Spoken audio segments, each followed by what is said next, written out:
Hello friends, എല്ലാവർക്കും പുതിയൊരു വീഡിയോയിലേക്ക് സ്വാഗതം.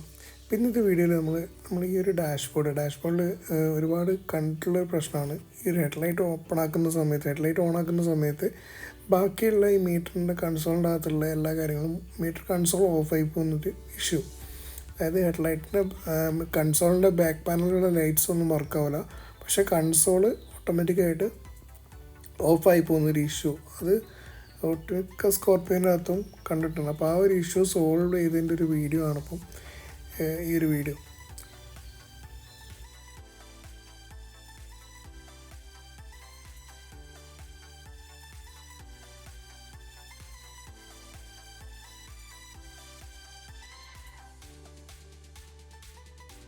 ഈ ഒരു ഇഷ്യൂ ഫൈൻഡ് ചെയ്യാൻ വേണ്ടിയിട്ട് ഒരുപാട് ഞാൻ റെഫർ ചെയ്തിട്ടായിരുന്നു വീഡിയോസൊക്കെ. പക്ഷേ അതിനുള്ളിൽ ഓരോന്നിലും ഓരോ കാര്യങ്ങളാണ് പറഞ്ഞിട്ടുണ്ടായിരുന്നത്.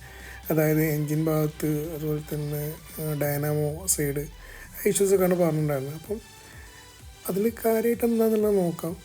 ഇതാണ് നമ്മളുടെ മീറ്റർ കൺസോളിൻ്റെ ബാക്ക് ഭാഗം കണ്ടാൽ അറിയാം. അത് കുറച്ചൊരു യൂസ്ഡ് ആയിട്ടുള്ള 2006 മോഡലിലൊന്നും അത്യാവശ്യം നല്ല പഴക്കമുള്ള വണ്ടിയാണല്ലോ. അപ്പം നമ്മളിതൊക്കെ അറിഞ്ഞുകൊണ്ട് എടുത്തിട്ടുള്ള വണ്ടിയാണ്. പക്ഷേ ഇത് കൺസോളിൻ്റെ ബാക്കിൽ നോക്കിക്കഴിഞ്ഞാൽ എല്ലാം ഒട്ടിച്ചൊക്കെ വെച്ചിട്ടുണ്ട്, ഒരു എന്താ പറയുക, കറക്റ്റ് അല്ലാത്ത രീതിയിൽ.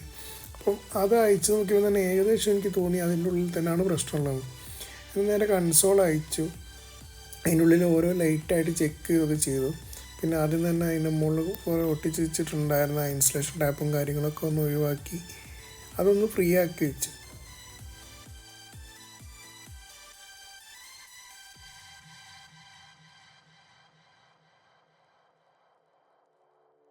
പിന്നെ ഇത് ചെക്ക് ചെയ്യാൻ വേണ്ടിയിട്ട് 12 വോൾട്ടിൻ്റെ ഒരു കാറിൻ്റെ ബാറ്ററിയും കൂടി എടുത്തിട്ടുണ്ട്.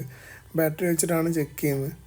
പിന്നെ അതുപോലെ ഈ കൺസോൾ ഓവറായിട്ട് നമ്മൾ കയറി എന്താ പറയുക, സർവീസ് ചെയ്യാൻ മാത്രമൊന്നും അറിയില്ല. എന്നാലും ഇതിൻ്റെ ബാക്കിൽ ലൈറ്റും കാര്യങ്ങളൊക്കെ ഒന്ന് നോക്കിയിട്ട് അതിൻ്റെ എന്താ ഇഷ്യൂ നോക്കിയിട്ട് ഫിക്സ് ചെയ്യാമെന്ന് വിചാരിച്ചിട്ടുള്ളത്.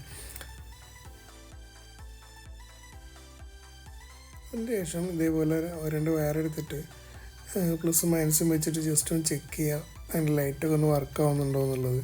പിന്നെ അതുപോലെ തന്നെ അത് വർക്ക് ആവാത്തതാണെങ്കിൽ ജസ്റ്റ് അയച്ച് കണ്ട് ഇൻഡിവിജ്വലായിട്ട് ഓരോന്നായിട്ട് ചെക്ക് ചെയ്ത് നോക്കുക, അതിൻ്റെ പ്രശ്നം എന്താണെന്ന് അപ്പോൾ മനസ്സിലാവും. ചിലപ്പോൾ ബൾബ് പോയതായിരിക്കും, ചിലപ്പം ബൾബ് പോയിട്ടുണ്ടാവില്ല. അപ്പോൾ അത് നോക്കണം ആദ്യം തന്നെ. അങ്ങനെ അത് ഓരോന്ന് അയച്ച് കണ്ട് ചെക്ക് ചെയ്തു.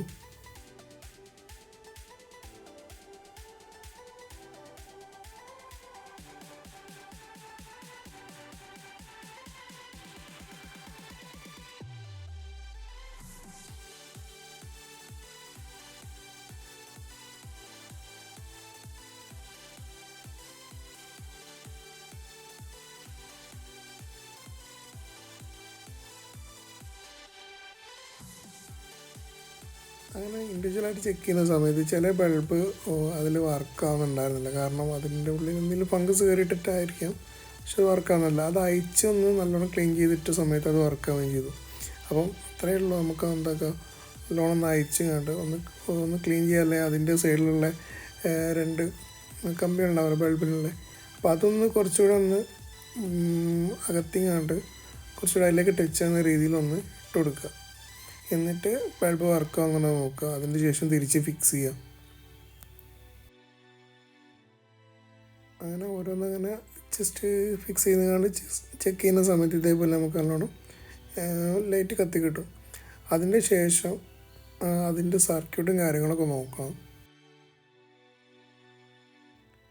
ലൈറ്റൊക്കെ ചെക്ക് ചെയ്ത് ഇനി അടുത്ത് നമുക്ക് ഈ സർക്യൂട്ട് ഒന്ന് ലെവലാക്കി എടുക്കുക എന്നുള്ളതാണ്. സർക്യൂട്ടിൻ്റെ മുകളിൽ ഞാൻ ആദ്യം പറഞ്ഞിട്ടുണ്ടായിരുന്നു ഒരുപാട് ഇൻസുലേഷൻ ടാപ്പും കാര്യങ്ങളൊക്കെ ഉണ്ടായിരുന്നു. അതൊക്കെ ഒഴിവാക്കിയിട്ട് ഇപ്പോൾ ഈ രീതിയിൽ നല്ലോണം തന്നെ ഇൻസുലേഷനും കാര്യങ്ങളൊക്കെ ചുറ്റി. പിന്നെ അതുപോലെ തന്നെ ഏറ്റവും കൂടുതൽ ശ്രദ്ധിക്കേണ്ട ഒരു കാര്യം എന്ന് പറഞ്ഞാൽ ഈ ഒരു സർക്യൂട്ട് എവിടെയെങ്കിലും ബ്രേക്ക് ആയിട്ടുണ്ടോ എന്നുള്ളത് നോക്കണം.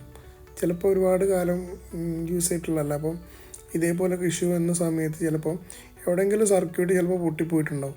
അപ്പോൾ അങ്ങനെ ഉണ്ടെങ്കിൽ ആ സർക്യൂട്ട് എന്താക്കണം, അവിടെ സോൾഡർ ചെയ്തിട്ട് കണ്ടിന്യൂ ചെക്ക് ചെയ്ത് കൊടുക്കുക. അപ്പോൾ അത് കഴിഞ്ഞതിന് ശേഷം ഇതിൻ്റെ മുകളിൽ കണ്ടിട്ടുള്ളത് ഈ ഒരു നമ്മളെ ഇതിൻ്റെ മുകളിലേക്ക് വയർ, അതായത് കണക്ഷൻസ് വരുന്ന ഒരു ഭാഗത്ത് കറക്റ്റായിട്ടായിരുന്നില്ല ആ ഒരു ഇതിൻ്റെ പൊസിഷൻ എന്ന് പറയുന്നത്. അപ്പം അത് ഇതേപോലെ ഒന്നെങ്കിൽ ഗമ്മിട്ട് കണ്ട് ഒട്ടിച്ചെടുക്കുന്ന സമയത്ത് ശ്രദ്ധിക്കേണ്ടത് ഇതിൻ്റെ മുകൾ ഭാഗത്ത്, അതായത് ആ ഒരു പ്ലഗ് വരുന്ന സമയത്ത് ഇതിലേക്ക് കണക്ഷൻ വരുന്ന ഒരു ഭാഗമുണ്ടല്ലോ, ആ ഒരു മോൾ ഭാഗം മുട്ടിപ്പോരുത്, ഗമ്മ് അതിൻ്റെ മുകളിൽ കൂടെ ആയി പോരുത്. അതിൻ്റെ അടിയിൽ കൂടെ മാത്രമേ ഉള്ളൂ, ജസ്റ്റ് ഒന്ന് ഗമ്മ് വെച്ചിട്ട് ഒട്ടിക്കുക, അത്ര മാത്രമേ ചെയ്യാൻ പാടുള്ളൂ. അപ്പോൾ അത്രയും ചെയ്ത് കഴിഞ്ഞിട്ട് ജസ്റ്റ് ഒന്ന് കണക്ട് ചെയ്ത് നോക്കിയിട്ട് വർക്ക് ആവുന്നുണ്ടോ നോക്കുക. അങ്ങനെ ഓരോ പ്രാവശ്യം ചെക്ക് ചെയ്തിട്ട് അതിൻ്റെ കണക്ഷൻസ് കറക്റ്റാണോ നോക്കിയതിന് ശേഷം മാത്രം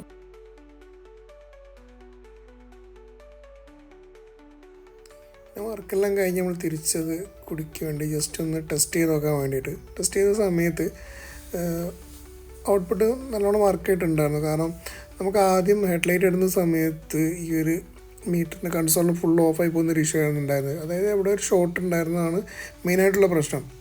അപ്പോൾ നമ്മളത് ഷോർട്ട് എന്ന് പറഞ്ഞിട്ട് എന്താണ് എവിടെയാണെന്ന് ഒരുപാട് ഫൈൻഡ് ചെയ്തത്, പക്ഷേ നടക്കാത്തതുകൊണ്ടാണ് നമ്മൾ ഈ ഒരു ഡാഷ്ബോർഡ് അയച്ച് നോക്കേണ്ടി വന്നത്.